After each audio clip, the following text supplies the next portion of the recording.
In this video, I'm going to be talking about perfecting my portable interview setup. Here's the story.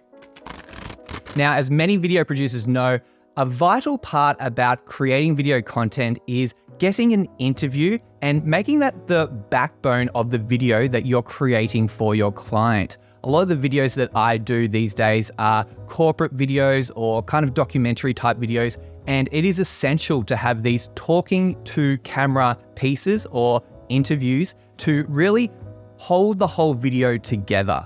This is one of the best ways I find to keep your audience engaged with your content, as opposed to having just a whole bunch of pretty images put to music. When the audience sees a person's face, it really does add another level of connection between them and the video that they're consuming. So it's important to get these things right. And recently I've been trying to perfect my portable interview setup as much as possible. And hopefully you'll find some value in this and get some ideas for how this could help with your interview setups. So to start off with, my light is the Aputure 60X. And I really like this light because it's a bi-color light, and that means that I can change the color temperature on it, and I'm not just locked into a daylight 5600 Kelvin fixture. This is so important when I don't have complete control over the lighting in the space, because that means that I can just match my key light to the lighting that's already available in the room. And then that means I don't need to ask to turn off all the lights, which might not be an option, and then have to substitute other lights into the scene just to try to keep some sort of visual consistency. Otherwise, the talent might be lit up nice, but the background's really dark, and that might not necessarily be the look that I'm going for. I have this light also on a Neewer light stand. It's a heavy duty light stand, and it does go quite tall, which is really helpful, especially when you're filming people with glasses. A lot of the time when people have glasses, I need to put the light up as high as it can go and then angle it down, just so I'm not getting those annoying reflections in the actual lenses. That's one thing that really does annoy me when I'm seeing interviews or when I'm shooting interviews. Seeing that big light fixture reflecting in their lenses is quite distracting and definitely not a look I like to have in my videos. Moving on to audio, typically I will use my Sony wireless transmitter going into my Sony wireless receiver, and I use the MI shoe contact with my Sony FX6, and I find this to be a really helpful solution for audio. It means that I don't need to run XLR cables from the receiver into the camera, and the MI shoe just pipes the audio directly from the receiver directly into the camera, which I find to be a nice clean setup. And the version 2 of the receiver, which I do have, is also digital, whereas the version 1 was analog, and I found that it had a almost unusable, and I realize unusable is a relative term, but to me it was almost unusable noise floor. But with the digital version, it clears it right up and makes the audio a lot cleaner than the version 1. So if you are looking at getting the dual channel receiver, I highly recommend the version 2 over the version 1, even though if you can get the version 1, it might be significantly cheaper. It won't end up giving you the results most likely that you're looking for. I also use the Sanken COS 11D lapel microphone, and I really like this microphone because it's so easy just to put under clothing like so, and then if I put the cable properly under as well, you won't see the cable. But it's really easy just to conceal the microphone, and I really like that because one thing that I really don't like seeing a lot these days is just a lapel on the talent's chest. It's distracting and doesn't look that great, and I find using the little holder that comes with the microphone really good for isolating the microphone and reducing any clothes rustle or anything you might get when placing it on your talent. So that's definitely a recommendation for this setup. I also saw on Facebook someone posting about getting these transmitters modded. So this is not a stock Sony transmitter. This has an SMA mod, which is this antenna bit here.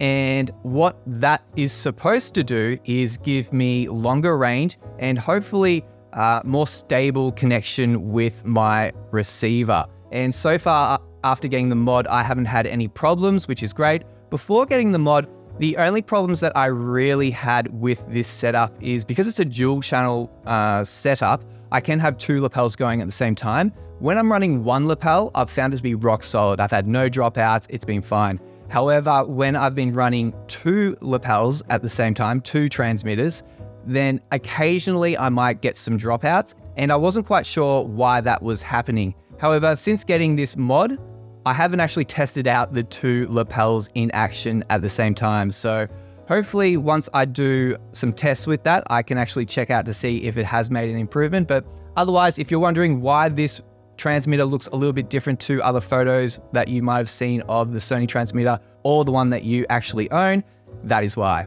I had it modded, it wasn't too expensive as well, and so far I've been quite happy with it.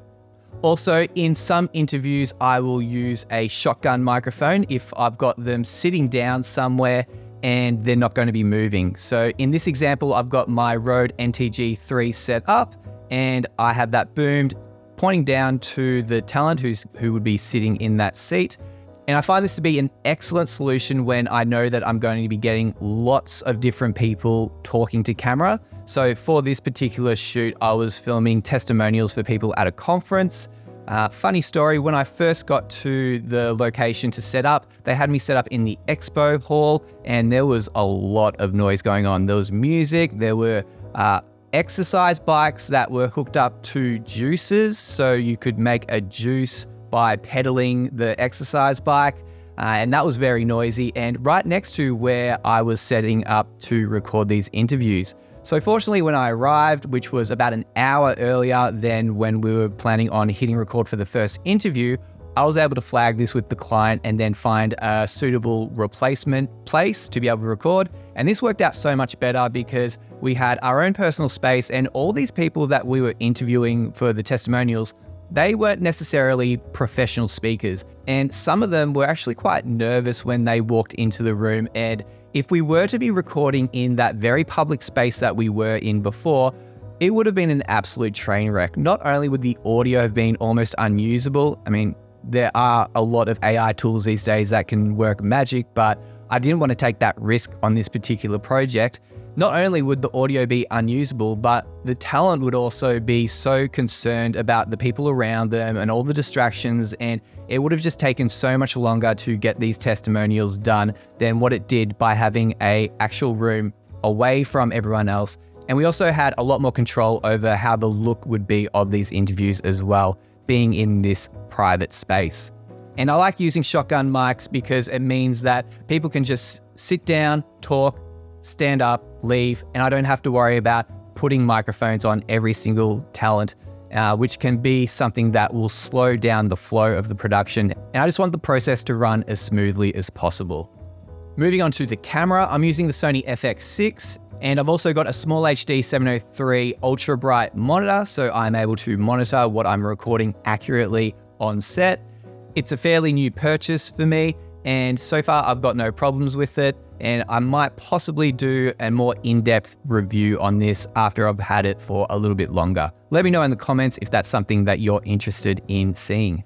Lens-wise, for interviews, I do have the Sony 50mm f1.2 G Master lens, which is a beautiful lens and I love using it. And at the price point that I paid for it, I want to use it as much as possible. However, it's not appropriate for every single use case for the videos that I create. So having the flexibility of the Sony 24 to 70mm f2.8 GM2 lens is something that I do like to have in my bag and at my disposal as well. So between my interviews, I do use a lot of the time the 50mm, but if I do know that I'm going into a situation where I might need a little bit more versatility in the framing and all that kind of stuff, and I don't need an f1.2 and a 2.8 is sufficient, then sometimes I'll opt for the more convenient 24 to 70 GM2 lens. Typically when I'm shooting with the 50mm lens as well, even though it does go to a 1.2, I'll probably go max a 1.8, maybe sit around the f2 if I want to have a little bit more of a unique look. I do like the f2.8 depth of field that we get when we're using the GM lenses, but if I do want to have the background knocked out just a little bit more, it is nice to have that option to go to an f2 or an f1.8. Also, one extra tip, for the last couple of projects that I've been doing which involve interviews, the client has requested that I provide the footage on a hard drive. And so that's so they can keep a copy of the footage and use it at their discretion in the future. And because I don't know who's actually going to be editing this footage, it's not the wisest idea to hand off S-Log3 footage, even though that's what I typically shoot with and what I edit with. So with a couple of these recent projects, I've been baking in a LUT, which the FX6 can do, which is really handy, because instead of me handing over some desaturated footage that doesn't look very good to the client when they're watching it back in their preview monitor or whatever on their laptop or computer, I can actually give them an image that looks either 99% or even 100% as close to what the final image would look if they were to take it and then edit it and put it together themselves. So I've been using the Phantom LUTs, and that's probably no surprise. You've probably heard that 100 times from other Sony creators, but for me and for a lot of other creators, these are the best LUTs to use with your Sony S-Log3 footage. I use the neutral LUT, and I just bake that into the footage, and I know with confidence that the client will be happy with how this footage looks, as opposed to receiving the S-Log3 footage, which might scare them after paying the invoice and then seeing the footage that they've got, not knowing how to actually recover the image and make it look its best. So that's one tip when you're handing footage off to other people. Either clarify before shooting that, yes, we want S-Log3 footage, or take the initiative and shoot in a baked-in profile which you're happy with. And for me, that is the Phantom LUTs neutral. And the last thing I want to talk about with my camera setup is my wireless monitoring solution. And I've gone through a few different solutions over the last year. I've used the Holyland Mars M1 monitor. I've used the Holyland Mars 4K transmitter and receivers. I've used the Axoon CineView SE, which I do still own. The others I've also sold so I can get some money back to then purchase what I'm now currently using, which is the Teradek Serv Micro. And this is a wireless transmission system that goes to iOS devices and apparently Android devices. But when I tried using my Samsung S8 to connect up to the device, I wasn't able to connect to it. Whereas every single iOS device that I've tried to connect the Serv Micro up to has connected without any problems. So I'm not too sure why the Android is not working properly, but with all the Apple products, that's worked seamlessly. And I find this to be a great solution to hand off a monitor like an iPad Pro to the client, and then they're able to watch back or be able to monitor in real time what I'm actually recording and give any feedback as they see it. A lot of the time before I hit record, I'll look over to the client and say, happy with the frame or happy with how it looks or whatever lingo that I think they will understand and not get thrown off by. And they'll say yes, most of the time, if not all the time. And then I hit record with confidence, knowing that the client has okayed how the image is going to look and how the interviewee may look as well, which can be quite important to have that second pair of eyes.